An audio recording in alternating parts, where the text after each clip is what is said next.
Welcome to my channel. Today I'm bringing you some important news. Please subscribe to my channel as we delve into the story petition for Macky Sall's extradition. Bad news for the outgoing president. The petition seeking an international arrest warrant for President Macky Sall has recently surpassed 10,000 signatures. This effort aims to address the impunity associated with alleged political and economic crimes committed during his administration, emphasizing the need to hold leaders accountable for human rights violations and poor governance. The petition's initiators emphasize the need to issue an international arrest warrant for Macky Sall and initiate extradition procedures in Senegal. The signatories argue that President Sall should be held accountable for alleged political and economic crimes. They criticize his administration for a reign marked by oppression, contempt, and disrespect towards the Senegalese people, including human rights violations and abuse of power. This popular mobilization highlights the increasing demand for justice and accountability for the wrongdoings attributed to President Sall and his government. The petition's signatories aim to end impunity and ensure leaders respect human rights and good governance principles. Over the past 4 decades, Senegal has gained a reputation for its relatively independent media and freedom of expression. Successive presidents have eventually stepped down from power, making elections the established norm. In the Freedom in the World 2023 report by Freedom House, Senegal is classified as partly free. This think tank uses criteria such as political rights and civil liberties to categorize countries as free, partly free, or not free. Senegal performs well in areas like academic freedom and the right of individuals to practice and express their faith or non-belief publicly. However, it falls short in other areas such as restricting the right of assembly and violently dispersing some demonstrations. Despite the occurrence of regular elections, each of Senegal's leaders initially began their terms positively, but eventually sought to extend their time in power beyond the designated limits. Leopold Sedar Senghor, Senegal's inaugural president post-independence in 1960, ascended to power due to his standing as an intellectual in the Negritude movement and his democratic stance against French colonialism.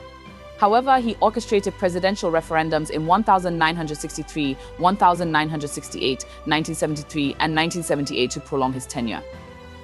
Then, in December 1980, after 22 years in office, he opted to step down and pass the reins to his chosen successor, Abdou Diouf. Abdou Diouf succumbed to the same allure. He retained the presidency until years of peaceful, principled, democratic opposition, led by Abdoulaye Wade, compelled him to concede defeat in the 2000 re-election. Wade endured imprisonment during a fierce power struggle and later sought refuge in Paris. Leading a movement that toppled the entrenched Socialist Party and Diouf, he pledged to eradicate the corruption entrenched in single-party governance. However, towards the end of his second term in 2009, Wade himself succumbed to the practices of his predecessors. Despite attempting to secure a third term and nominating his son Karim as his heir, his aspirations were thwarted when Karim was convicted of corruption. Macky Sall, initially heralded as a principled, anti-corruption figure upon assuming office in 2012, has also faltered. His appointment of an uninspiring technocrat, Amadou Bieye, as his deputy after his 2019 re-election sparked opposition from his former Prime Minister, Aminata Mimi Toure, who is now vying for the presidency. This move also ensured that Sall would not face competition from a more popular Prime Minister. Sall initially showed intentions to pursue a third term, but abandoned that idea in 2023. Throwing his support behind Amadou Bieye for succession. The primary opposition figure remaining after Karim Wade's exclusion in 2023 was Ousmane Sonko, often likened to the Trump of Senegal, due to his provocative statements that resonated with young Senegalese. Despite his controversial remarks, Sonko, a former tax inspector, gained credibility for his anti-corruption efforts, notably through a book exposing corruption within the Sall administration. In 2023, Sonko faced sexual assault allegations, leading to his imprisonment and disqualification from the 2024 election.